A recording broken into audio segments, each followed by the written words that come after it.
আমরা কলকাতার রাজপথে আমাদের নির্দিষ্ট যে দাবি 6 দফা, যোগ্য শিক্ষাকর্মীদের ভয়াবহ অবস্থা, 17 মাস ধরে বেতনহীন। এই মেদিনীপুরের ভূমিপুত্র যোগ্য শিক্ষক সুবল সোরেন, সন্তোষ মণ্ডল সহ যারা রাষ্ট্র দ্বারা সংগঠিত দুর্নীতির কারণে শহীদ হয়েছেন, আমাদের 10 জনের অধিক শহীদ হয়েছেন, তাদের প্রত্যেকের পরিবারে একটি করে চাকরি এবং সঙ্গে 1 কোটি টাকা ক্ষতিপূরণ চেয়ে আমরা মাননীয় মুখ্যমন্ত্রী শ্রী শুভেন্দু অধিকারী মহাশয়ের সাথে সাক্ষাৎ এবং এসএসসি 2016 সমাধানের জন্য SLST 1 এবং RLST 3 সমাধানের জন্য আমরা আলোচনা চেয়েছিলাম।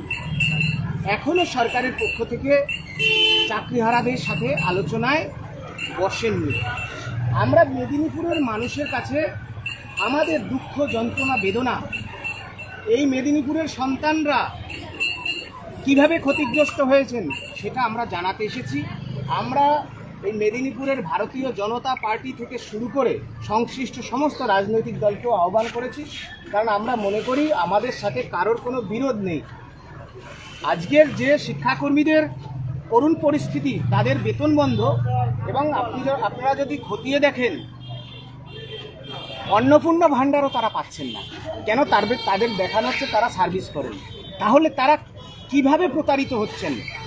এই বিষয়গুলো মেদিনীপুরের মানুষের কাছে আমরা তুলতে এসেছি, এবং আপনারা দেখতে পাচ্ছেন এখানে আমাদের 7 দফা দাবি রয়েছে। মাননীয় মুখ্যমন্ত্রী বিধানসভা নির্বাচনের আগে যে প্রতিশ্রুতি দিয়েছিলেন যে OMR-এর ভিত্তিতে, আজ শিক্ষকদের সমস্ত OMR প্রকাশিত, OMR-এর ভিত্তিতে শিক্ষাকর্মীদের সার্টিফাইড তালিকা নিয়ে সুপ্রিম কোর্টে গিয়ে চাকরি ফেরাবেন। সুপ্রিম কোর্টে এই সরকার MA ফাইল করেছেন, 2-1 দিনের মধ্যে শুনানি। সেই শুনানিতে যেন সরকার এই যোগ্য তালিকা সেখানে প্লেস করেন, এবং 3রা এপ্রিলের যে মূল রায়, সেই রায়ের যেন ক্লারিফিকেশান, প্রপার গাইডলাইন চান। আমাদের একটা সুস্পষ্ট কথা, যে কোনো মূল্যে 2016 সালের যারা বিনা দোষে চাকরি হারিয়েছে শিক্ষাকর্মী, শিক্ষক, শিক্ষিকা, তাদের চাকরি ফেরাতে হবে। এতটুকুই আমাদের পরিষ্কার বক্তব্য।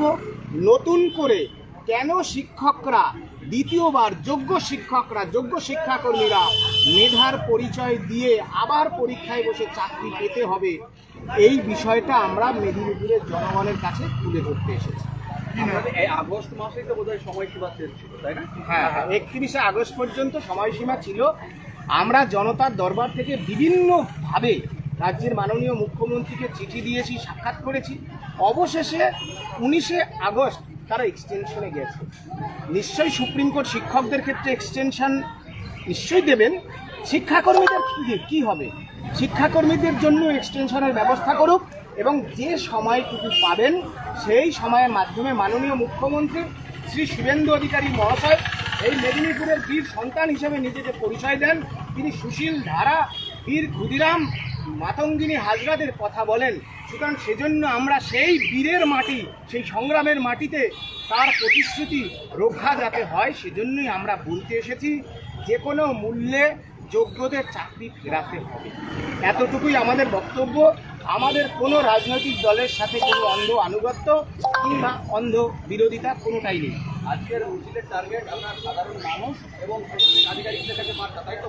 আমরা মেদিনীপুরের যারা বিশেষ করে বিজেপির কর্মী সমর্থক, তাদের কাছে এবং আপামর রাজনৈতিক সচেতন মেদিনীপুরবাসী, তাদের কাছে বলতে এসেছি, মাননীয় মুখ্যমন্ত্রী শ্রী শুভেন্দু অধিকারী মহাশয় বিধানসভার সামনে, আমি সেই সুমন বিশ্বাস আমাদের মাথায় হাত দিয়ে তিনি বলেছিলেন বিজেপিতে আনুন, আমরা যোগ্যদের তালিকা সুপ্রিম কোর্টে নিয়ে OMR-এর ভিত্তিতে চাকরি ফেরাবো। তাহলে সেই প্রতিশ্রুতি অনুযায়ী তিনি চাকরি ফিরিয়ে ভারতবর্ষের রাজনৈতিক ইতিহাসে নজির সৃষ্টি করুক। যোগ্যরা বিদ্যালয়ে ফিরুক, অযোগ্যরা বিদ্যালয় শিক্ষা থেকে বিতাড়িত হোক। বাংলার সরকারি শিক্ষা, ছাত্র শিক্ষকের সম্পর্ক, বিদ্যালয়ের চেয়ার টেবিল দেয়াল, সেগুলো রক্ষা পাক। এবং আরও একটা বিশেষ করে আপনাদের বলতে চাই, দেশের আমাদের মাননীয় প্রধানমন্ত্রী শ্রী নরেন্দ্র মোদীজি, তাকে আমরা ভগবানের রূপে মনে করি। তিনি বর্ধমানের সবাই এসে বলেছিলেন এই চাকরিহারা যারা উচ্চশিক্ষিত তাদের বিজেপি যেন লিগ্যাল হেল্প দিয়ে তাদের চাকরি ফেরাবার ব্যবস্থা করেন। আজকের দেশের মাননীয় প্রধানমন্ত্রীজির কথা রক্ষা পাচ্ছে কি পাচ্ছে না সেটা আপনারা খতিয়ে দেখবেন, কিন্তু আমাদের কথা হচ্ছে মাননীয় প্রধানমন্ত্রী যাকে আমরা ভগবানের চোখে দেখি, আমরা যারা অসহায় ক্ষতিগ্রস্ত শিক্ষক শিক্ষাকর্মী, তার প্রতিশ্রুতি অনুযায়ী যাতে চাকরিটা ফেরে, এবং এই বিষয়ে দেশের মাননীয় প্রধানমন্ত্রী এবং স্বরাষ্ট্রমন্ত্রী শ্রী অমিত শাহজির আমরা সরাসরি হস্তক্ষেপ দাবি করেছি। রাজ্যের মাননীয় মুখ্যমন্ত্রী এসএসসি সমস্যার সমাধানের জন্য 2016 তিনি যেন অতি দ্রুত চাকরিহারাদের সাথে আলোচনায় বসেন এবং এই সমস্যার আশু সমাধান করেন। সেটা যতক্ষণ না হবে আমরা রাজপথের লড়াইয়ে শান্তিপূর্ণভাবে আমরা চালিয়ে যাব। এবং আমি হচ্ছে সুমন বিশ্বাস আমার নাম, এই চাকরিহারা অনশনকারী মঞ্চের আহ্বায়ক। শিক্ষাকর্মী ঋষিরাজ ভাই আছেন, ইনি হচ্ছেন শিক্ষাকর্মী আন্দোলনের অন্যতম নেতৃত্ব, দীর্ঘদিন ধরে উনি বঞ্চিত। আমরা 2016 সালের আলপেন্টে যোগ্য শিক্ষক এবং শিক্ষাকর্মী, আমি একজন যোগ্য শিক্ষাকর্মী। গত সরকারের দুর্নীতির কারণে, অর্থাৎ মমতা ব্যানার্জির দুর্নীতির কারণে সুপ্রিম কোর্টের নির্দেশে আমাদের প্যানেলটা ক্যান্সেল হয়েছে, এবং সেটা কি কারণে ক্যান্সেল হয়েছে সেটা গণমাধ্যমের মিডিয়া বন্ধুরাও জানে এবং সবাই সারা রাজ্যের মানুষ জানে। সেখানে তৎকালীন সময় বিরোধী দলনেতা আমাদের মেদিনীপুরের বীর সন্তান শুভেন্দু অধিকারী মহাশয় তৎকালীন সময় উনি কথা দিয়েছিলেন যে আমাদেরকে ক্ষমতায় আনুন, আমরা যোগ্যদের চাকরিটা ফিরিয়ে আনুন।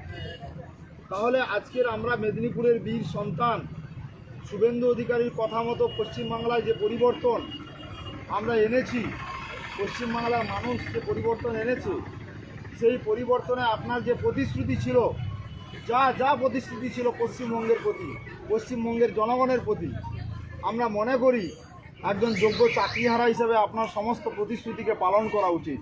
কারণ পশ্চিমবাংলার মানুষ আপনার এই প্রতিশ্রুতি এবং যোগ্য শিক্ষাকর্মীরা আজকের 18 মাস ধরে বেতনহীন অবস্থায় রয়েছে, সেটা আপনি জ্ঞাতার্থ, আপনার সেটা জানা রয়েছে।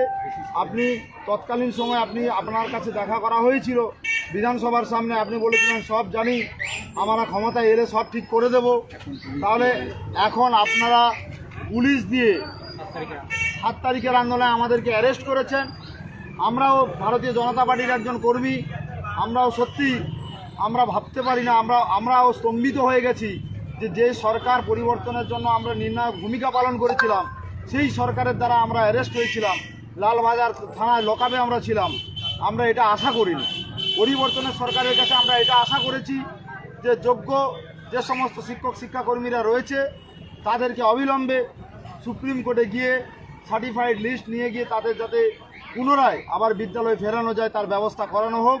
সেটা আমাদের মুখ্যমন্ত্রী এবং ভারতবর্ষের প্রধানমন্ত্রী, স্বরাষ্ট্রমন্ত্রীর কাছে আমাদের বিনীত অনুরোধ থাকবে, আপনারা দয়া করে আমাদের এই যোগ্য যে সমস্ত ছেলেমেয়েরা আজকে চাকরিহারা অবস্থায় রয়েছে তাদেরকে আপনারা বাঁচান, তাদেরকে রক্ষা করুন, আপনাদের প্রতিশ্রুতি রক্ষা করুন।